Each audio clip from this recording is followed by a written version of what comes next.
저희가 원해서 하는 겁니다. 네. 아, 다이어트. 반대 다이어트 하시네요. 자, 시험 문제가 좀 많이 어려우셨나요? 어떠셨죠? 정답이 안 나왔어요? 이제 봐야 되겠어요, 내가. 안 나오셨다. 제가 오늘은 저희가 이제 지도감독론이라고 하는 것이 큰 틀에서의 그 사이버 수업에서 설명을 하기가 너무 어렵더라고요. 그래서 제가 오늘 그 전체적인 어떤 그림, 좀 설명을 좀 드리려고 하고 있고요.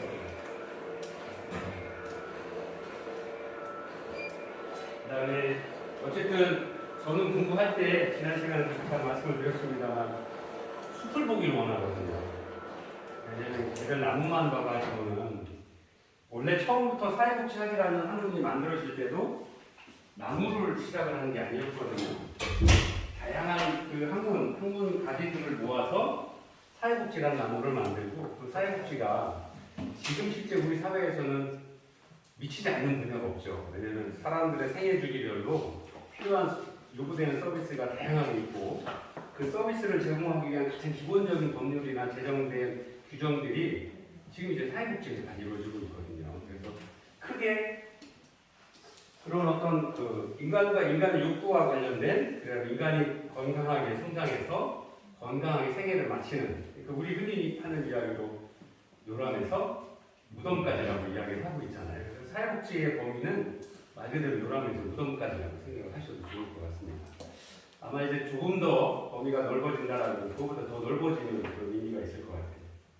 그리고 요즘 하나 이제 가장 큰 화두가 되고 있는 게 사회복지뿐만 아니라 인문학뿐이 아니라 이공계에서도 요즘 가장 큰 사회 문제가 되고 있는 게 ESG라고 하는 거죠. 여러분들 ESG 혹시 들어보셨어요? 안 들어보셨습니까? ESG요? 네, 회사 경영할 때 요새 인터넷에도 ESG 회사 경영과 관련해서 특히 주식시장에 ESG 경영하는 회사들은 주가가 조금 오르고 그렇지 않은 경우들 그 준비하지 않는 회사나 이런 경우들은 많이 떨어뜨려 놓고 있죠. 발전이 잘 안 되죠. ESG의 E가 환경. 네, 말씀하신 한국만도 환경입니다. S가 뭘까요? 사회권. 소셜. 네. 네. G. 윤리경.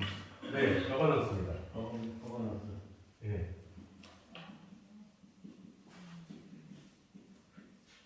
거버넌스를 또 사무에서는 그렇게 뭐 윤리 경영 이렇게 이야기하지만 실제로는 협업, 협치 뭐 이런 이야기도 있거든요.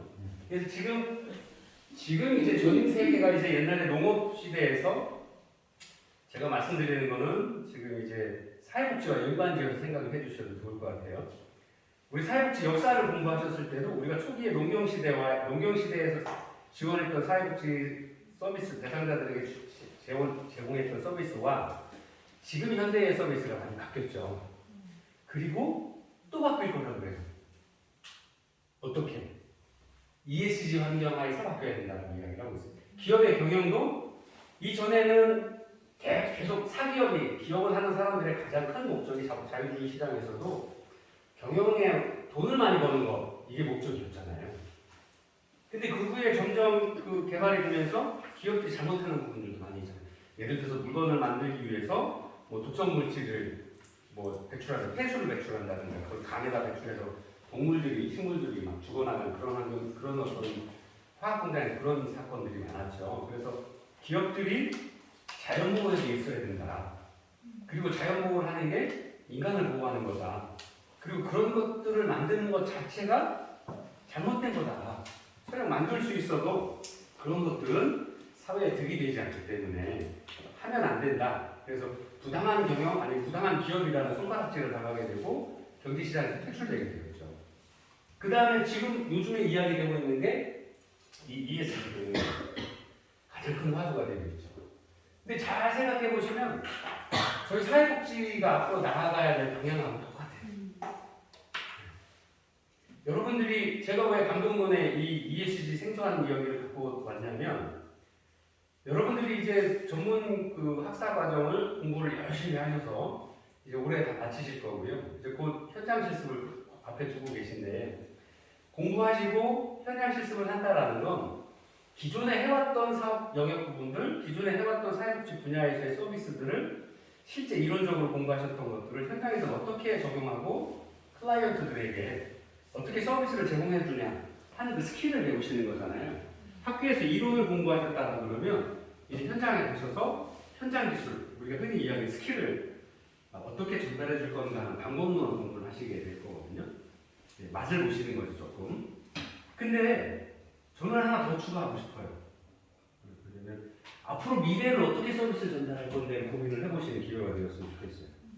왜냐면 기존에 해왔던 것들은 기존의 사회복지사 선생님들이나 기관에서 충분히 잘 제공하고 있어요. 물론 뭐 좀 아직 부족한 데도 있긴 하지만 그분들도 계속 발전하려고 노력을 하고 있어요. 근데 우리가 새로운 공부를 하셨고 새롭게 해서 어쨌든 전문 사람들보다는 늦게 시작하는 게 뭐 저희 부인할 수는 없잖아요. 그럼 저희가 강점으로 하나 더 가지실 게 있어야 되잖아요. 내가 그 공부만 열심히 한 딸딸딸 외우는 20살 젊은 아이들보다 내가 사회 경험도 많고 현장을 봤을 때 그동안 살아온 인생 경험으로 사람에 대한 이해도 훨씬 있고 그들에게 더 좋은 서비스를 줄 수 있어 라고 제시할 수 있어요. 그때 저는 생각나는 게 바로 이 ESG 교육입니다. 현장에서도 사회복지 현장에서도 공장이나 기업 경영 환경뿐만 아니라 사회복지 현장에서도 이 ESG 교육을 해요. 자, 한번 볼까요? 환경의 대체는 뭘까요? 기업을 둘러싼 환경. 당연히 요즘 이야기되는 기업의 환경과 우리 사회복지의 환경이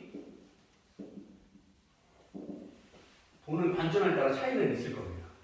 다만 역사적으로 좀 생각을 해보시면 아까도 잠깐 비교를 해드렸던 것처럼 1950년대의 환경과 기업도 그렇고 우리 사회복지도 지금 2020년의 환경은 바뀌어져 있다. 한국의 예를 들어볼까요? 1950년이라고 예를 들었으니까 들어보면 1950년에 우리가 6.25 전쟁 마치고 엄청난 어려움을 겪었을 시기고 그때는 외부 외원기관의 원조를 받아서 사회복지란 말도 몰랐고 어린이 양육 사업이나 보육 사업들 그 다음에 국민들이 당장 의식주를 해결해야 됐을 때니까 사회복지의 주 서비스도 그런 것에 초점을 맞춰야 돼요. 기업의 경영 환경도 어떻게든 벌어먹고 살아야 되니까 심지어 머리 길러서 머리까지 잘라서 가발 그냥 팔고 그래요. 저희 누나들 어머니들 그 정도로 궁금했거든요. 그러니까 근데 지금 2020년은 의식주의 문제는 좀 거리가 있죠. 그래서 사람이 신체적인 것뿐만 아니라 심리적이고 정서적인 만족을 주기 위한 서비스들을 하고 있습니다. 그럼 앞으로는 미래는 불과 미래가 뭘까요? 요즘 같은 ICT 통신 기술이 발달이 돼서 하루하루가 틀려요. 어제 다르고 오늘 달라요. 거짓말 좀 못해요. 사회복지 환경도 급속도로 변해요. 그래서 기존에 가지고 있던 이론이나 지식들 지금 이 책에 가르치고 여러분들 배우시는 뭐 실천기술론, 뭐 노인복지론 이런 것들이 실제로는 불과 얼마 안 되고 법 개정한 지 몇 년 안 됐지만 실제로 현장에서는 옛날 얘기. 그리고 책으로 나온 건 벌써 작년, 재작년에 쓴 게 올해 나오는 거예요. 왜? 올해 써갖고 내년에 출간 안 돼요. 저희가 출판사들하고 벌써 한 1년 반 내년에 나갈 건 지금부터 준비해요. 계약을 해서. 예, 자기 챕터만큼 어떻게 얼마큼 쓸 건가 바뀐 거 환경은 어떤 그래서 벌써 여러분들이 공부하실 때는 한 2년 전 물론 좀 이렇게 좀 더 나름 더 공부하셔서 미래사회에 대한 것도 연구해서 같이 쓰기는 하지만 그래도 현장 변화 속도를 따라갈 수가 없어요. 왜냐면 사람의 육구는 끊임없이 움직이고 있거든요. 사람은 변하는 거야. 사람들은. 네. 사회복지 현장도 똑같아요. 그러면 이 환경의 변화에 맞춰가야 된다. 근데 이 환경의 변화에 맞춰가는 건 누가요? 기계가 아니라 사람이죠. 그래서 여러분들이 늘 민감하게 주변 환경의 변화에 그리고 내가 실습을 나갔을 때 실습에 어떻게 제공하고 있는지 예를 들어 다문화기관에서 다문화센터에서 옛날에 10년 전에 와서 한국에 오신 10년 된 클라이언트와 지금 막 한국에 와서 정착하신 분하고 제공되는 서비스가 하늘과 땅처럼 달라요. 그리고 서비스 제공되는 양도 그다음에 그 클라이언트 욕구가 예를 들어 10년 전에 오신 분들은 하고 지금 오신 분들하고의 욕구는 전혀 달라요. 그렇게 굉장히 능동적으로 바뀌어야 돼요. 그래서 이전에 모델이 어떻고 이론이 어떻고 그거를 꼭 외워서 뭐 이렇게 탁탁탁 외우는 거는 저는 의미 없다고 봐요.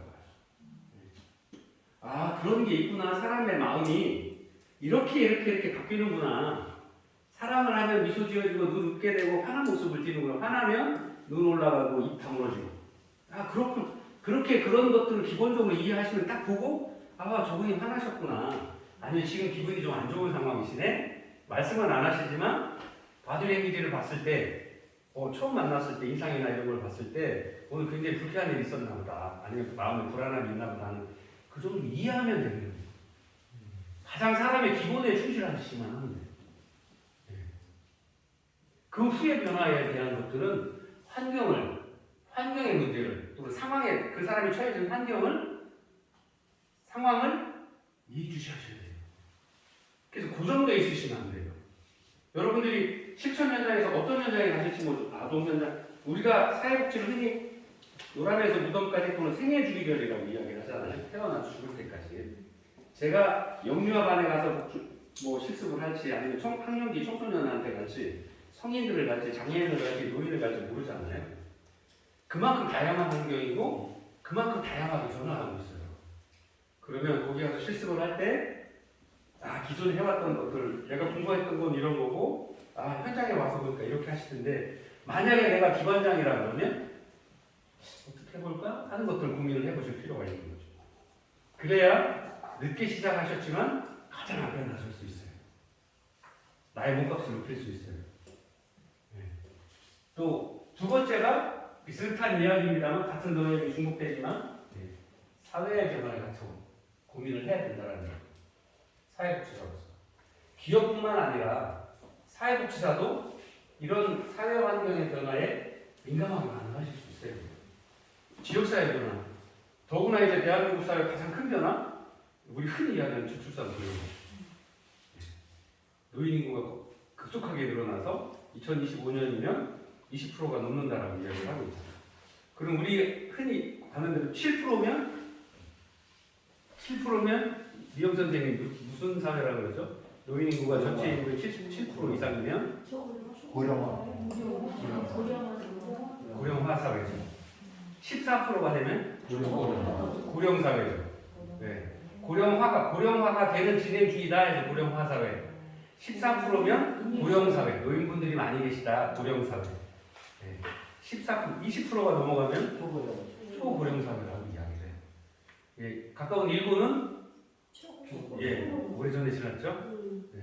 근데 저희는 지금 이제 앞으로 한 3년 정도 이야기를 하고 있죠.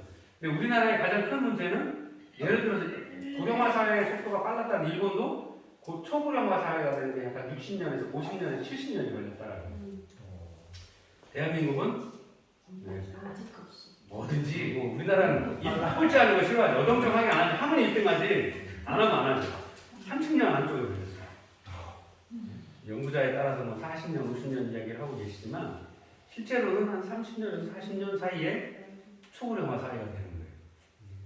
고령화 사회로 노인 인구가 7%가 넘었다라고 했던 게 2000년 초예요. 그리고 초고령화 사회가 됐다라고 그러는 게 2017년. 노인 인구가 14%를 넘었었다라고 공식적으로 통계청에서 발표한 공식적인 발표가 2014년이에요. 그래서 거기서 조금 차이가 왔다 갔다 하는 게 해서 2014년에서 2017년 사이에는 누구도 부정할 수 없는 초고령화 사회, 고령화 사회가 됐어요. 고령 사회가 됐어요. 14%를 넘겨서. 지금 통계청의 예상 통계치가 2025년이면 대한민국 노인 인구가 20%가 넘어서 초고령 사회가 될 거다라고 이야기를 하고 있죠. 그렇게 사회가 바뀌어요. 우리 주변에 아이 울음소리 듣고 사시나요 지금? 정말 못 받으신 분이에요. 없어요. 강아지. 저희도 저희 조카들 장조카들 커서 이제 손주 보면 너무 이뻐서 손주 안아보고 그러는 게 다예요. 주변에 아이들 많 옛날처럼 만나고 마을에도 뛰어노는 아이들 많지 않고요. 굉장히 줄어들어요. 그런 게 환경의 변화, 사회뿐만 아니라 환경뿐만 아니라 사회도 변화가 급속하게 이루어지고 있죠. 가버넌스에 대한 얘기들이 이렇게 되는 거죠. 협업, 협치, 그다음에 윤리 경영 지켜서 해야 된다는 거죠. 많은 전문가 집단이 특히나 이제 사회복지와 관련돼서 하는 것들은 사람을 상대하다 보니까 잘못 유혹에 조금만 빠지면 여러 가지 어려운 일이 많이 생깁니다. 그래서 오늘 원래 공부했어야 될 사회복지사의 가치, 윤리에 관한 부분들과 연결되어 있는 거죠. 그리고 사회복지사는 혼자 일하지 않죠. 늘 누구랑 같이 일하죠.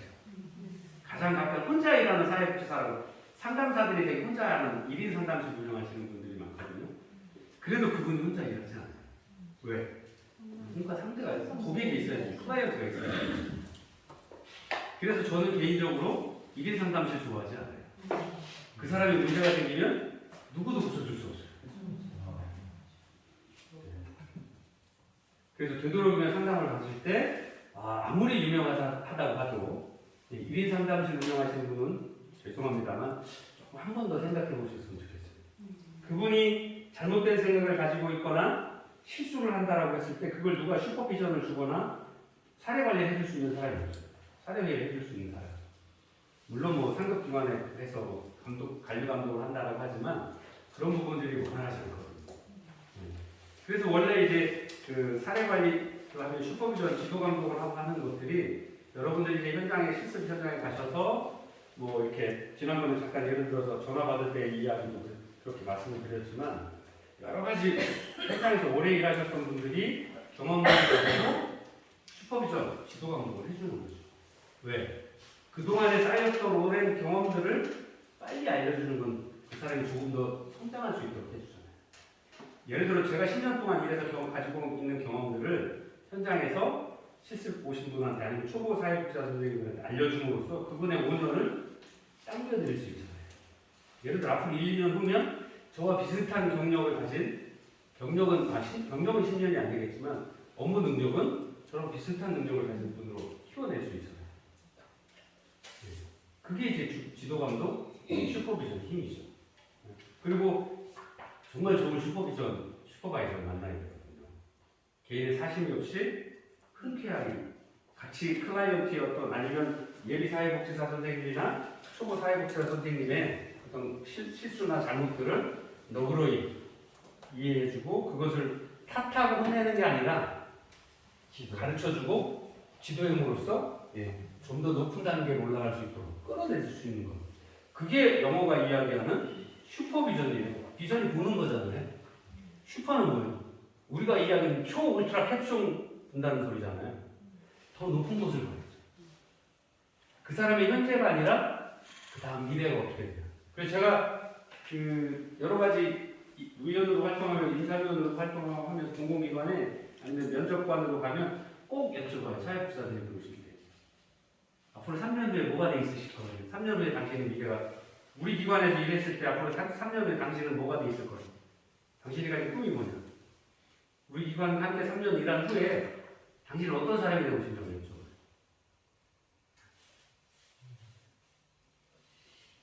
그 꿈을 만들어줄 수도 있겠지만 그 꿈을 가지고 노력을 하면 이러한 ESG 환경에서 공부를 하고 노력을 한다라고 그러면 분명히 변할 거예요. 근데 이 이야기들을 총체적으로 이야기를 하면 한마디로 집약해서 말씀드리면 뭐라고 생각하세요? 깨어 있어야 돼요.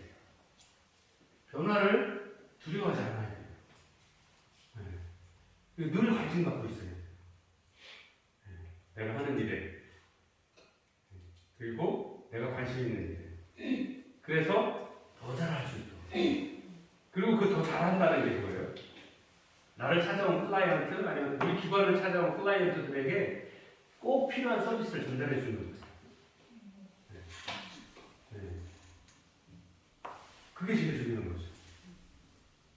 내가 성장함으로써 나를 알고 있는 클라이언트, 우리 기관을 찾아오는 클라이언트에게 더 좋은 서비스를 줄 수 있다는 거예요. 정말 많은 기관이 있어요. 네, 이제 사회복지가 사회복지사업법에 조금 이따 법을 다시 또 설명을 한번 드릴 건데, 사회복지사업법에서 규정되어 있는 어떤 규정들은 그냥 이렇게 한계 규정이잖아요. 최소한 이 정도는 돼야 된다라고 하는 거잖아요. 그 최소한의 기준을 맞춰서 엄청나게 많은 기관이 서 있어요. 그 기관 중에 우리 기관이 아니면 같은 기관, 같은 그 사회복지관의 직원들이 뭐 40~50명씩 되니까 그 많은 기관, 그 종사자 중에서 왜 꼭 이미영 선생님이 제일 최고의 우수 사회복지사 선생님인지 이유가 있어야죠. 그리고 쉽지 않아요. 달라야죠. 변화돼야죠. 예. 그러려고 하다 보니까 이런 것들을 자꾸 관심 갖고 보셔야 되는 거죠.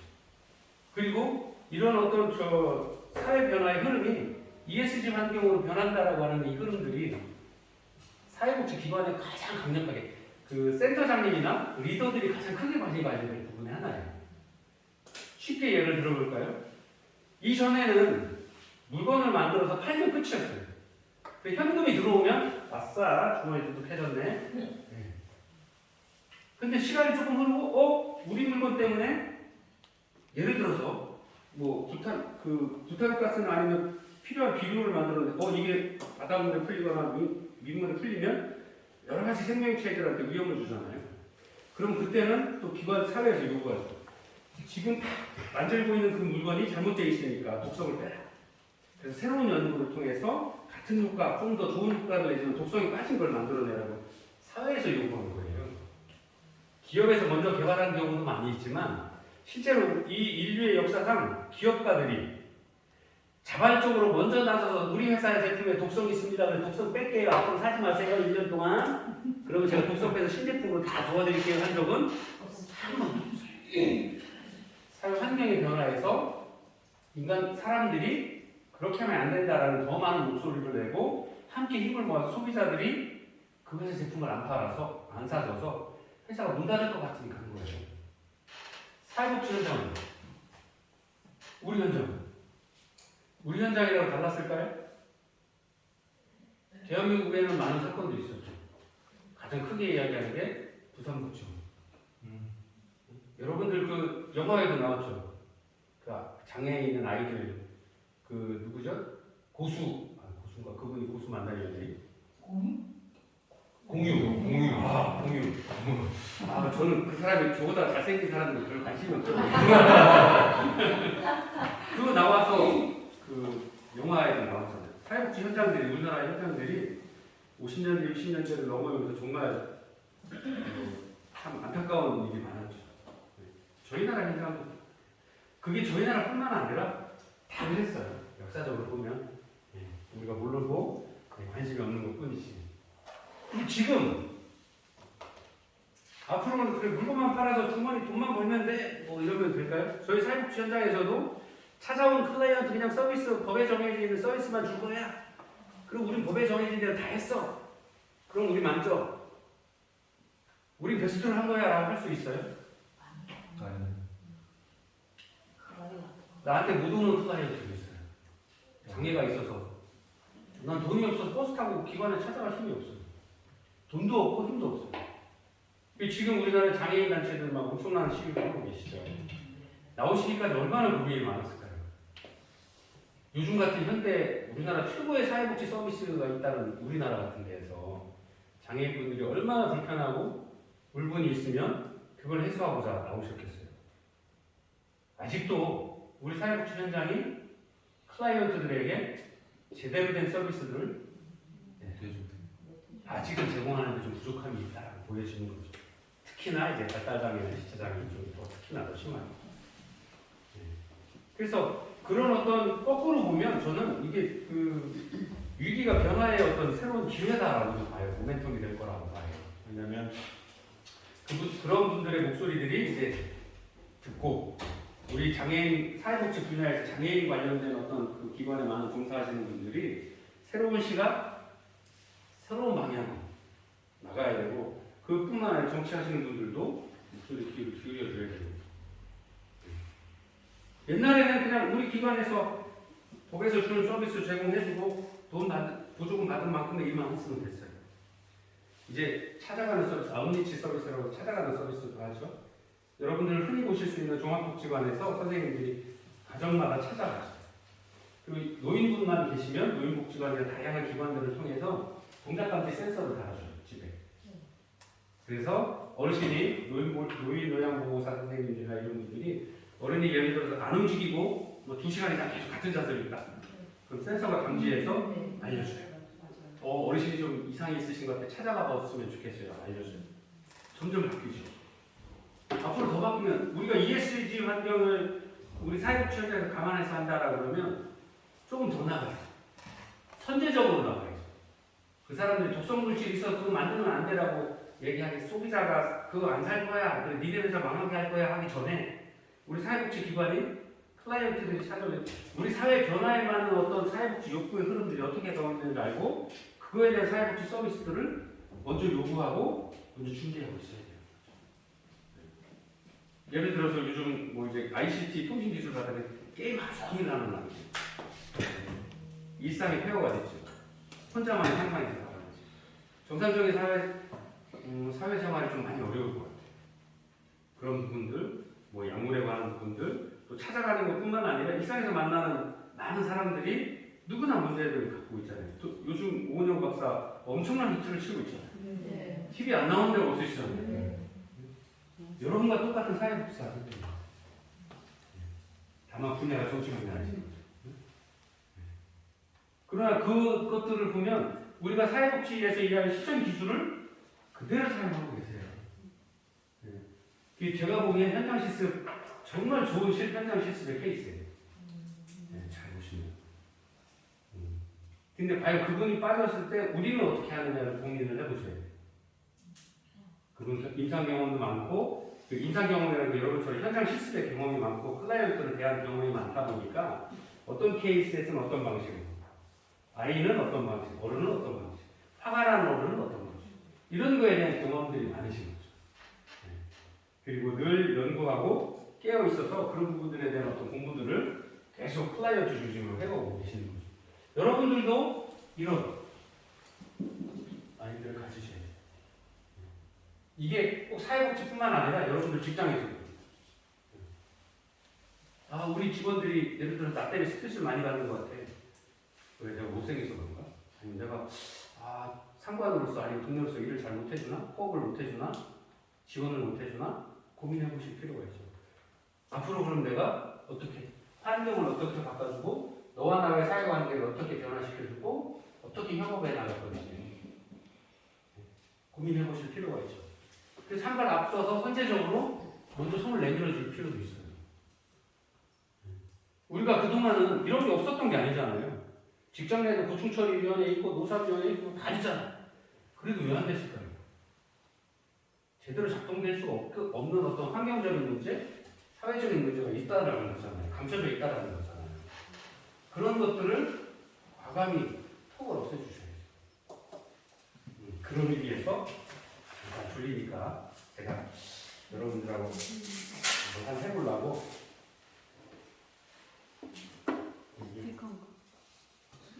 세 장 있죠? 이게 또 수업만 하면 재미없죠? 근데 제가 상담사라고 그러는데 여러분들하고 재밌는 거 한번 해보겠습니다.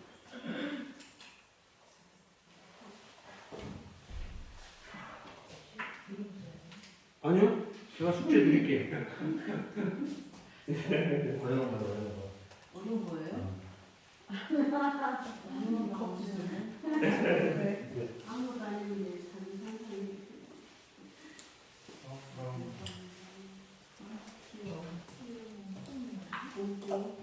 귀여워야 돼요.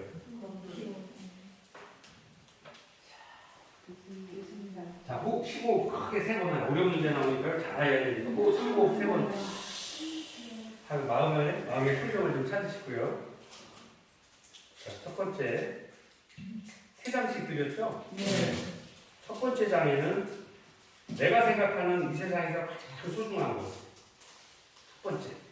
이거 적어보시죠. 이거 없으면 난 못 살 것 같아.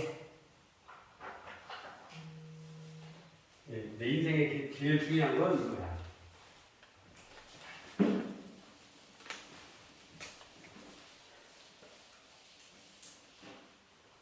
다 적으셨어요? 자, 두 번째. 하나만 적어보니까 또 하나 생각나시죠? 소중한 거. 두 번째 소중한 거.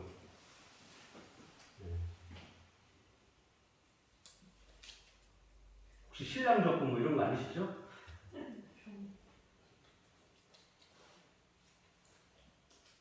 원래 신랑은 제일 중요한 건 내가 나의 아내, 나의 아이 이렇게 해야 되는데.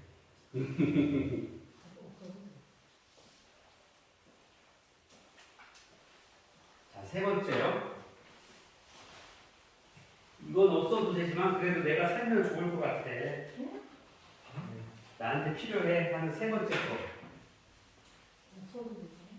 네. 없어도 되지만? 아니 꼭 있어야 되는 거 세 번째. 돈 있어요. 꼭 있어야 되는 세 번째. 나의 인생에 꼭 필요한 세 번째 거.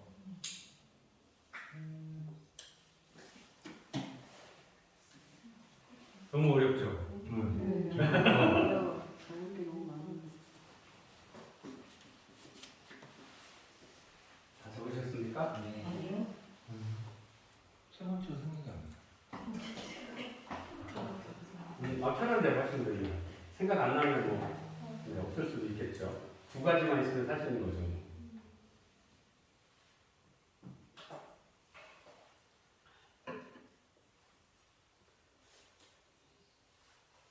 자, 이제 이 세 가지만 있으시면 더 이상 인생에 내 생의 봄날은 오는 거죠. 앞으로 나의 인생은 봄날인 거죠. 이 세 가지만 있으면. 아무리 큰 어려움이 있어도 네. 내 인생에서 웃음이 떠나지는 않을 거야. 그런가? 세 가지. 다 적으셨어요? 네. 자, 근데 제가 파도가 쳐서 셋을 도저히 메고 갈 수가 없어요. 네. 야, 내 인생의 꿈은 세 개를 갖고 싶었으나 온갖 세상의 파도가 나를 가만히 두지 않아서 내가 세 개를 못 가져가고 두 개만 가져가야 돼요. 자, 하나는 줘주세요. 버리실 거 하나. 세 가지, 가장 중요한 세 가지 중에 첫 번째 버릴 거. 네, 버릴 거. 자, 하나 무조건 버리셔야 됩니다. 하나는.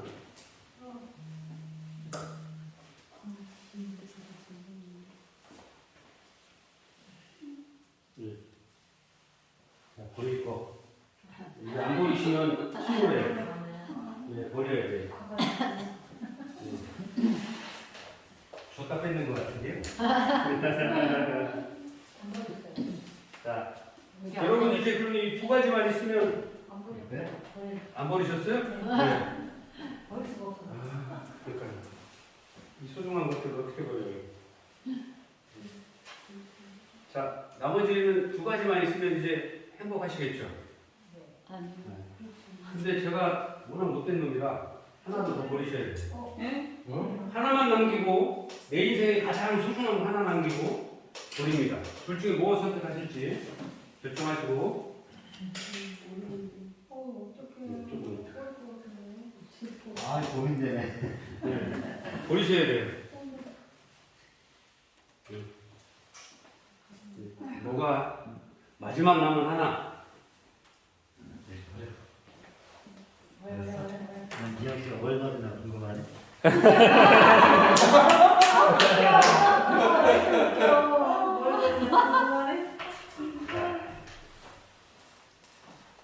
다 버리셨죠?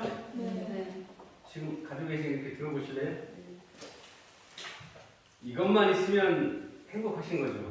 어떤 파도가 몰아쳐도 다시 중심 잡고 일어서실 수 있는 거죠. 네.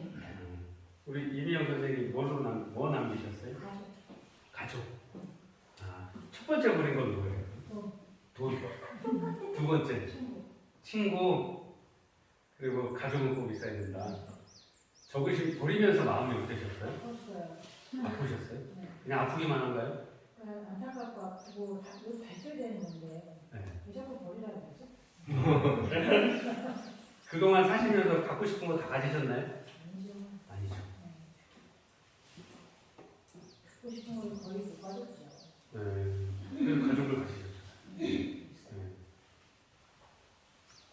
우리 선생님, 최진 선생님.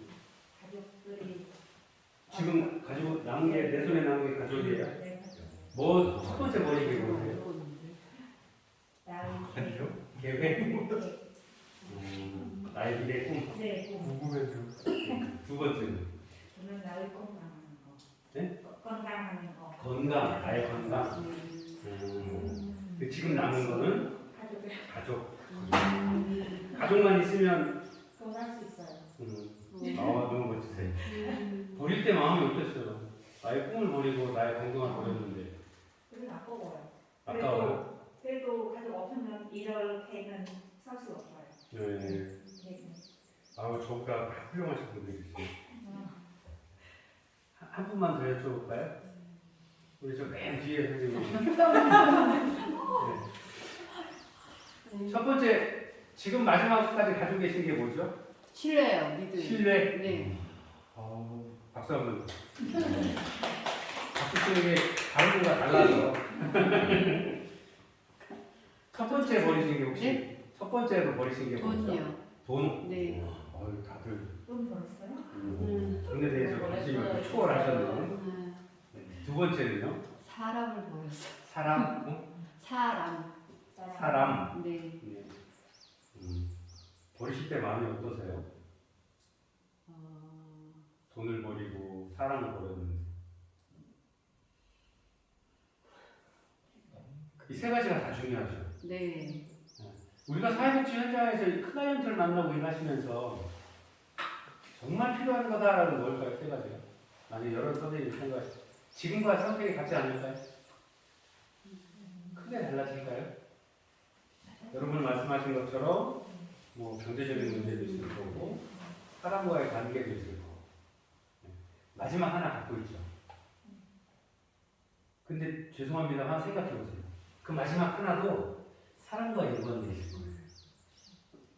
사람과의 관계를 좀 더 잘 만들어가거나 아니면 나의 소중한 사람들과 같이 오래 있고 싶은 욕심. 그게 남을 거예요. 그게 설령 나 자신일지어도 아니면 나의 남편, 나의 아이, 나의 부모님, 나의 가족일지어도 분명히 상처도 사람한테 하지만 그 치유할 때에도 사람. 여러분 전문가 되실 거예요. 그 사람을 치유하고 바로 세우는 공부를 하고 계시잖아요. 정말 훌륭하신 분이세요. 이렇게 소중한 직업이 없어요. 사회복지사보다 소중한 직업. 그러려면 여러분들 공부를 열심히 하셔야 되고 현장에서 열심히 하셔서 현장에서 어떤 일들을 하는지 그래서 지도 감독을 잘 받아서 좋은 경험들을 계속 쌓아나가셔야 돼요. 잠깐 쉬었다가 나머지 수업하겠습니다. 선생님, 네.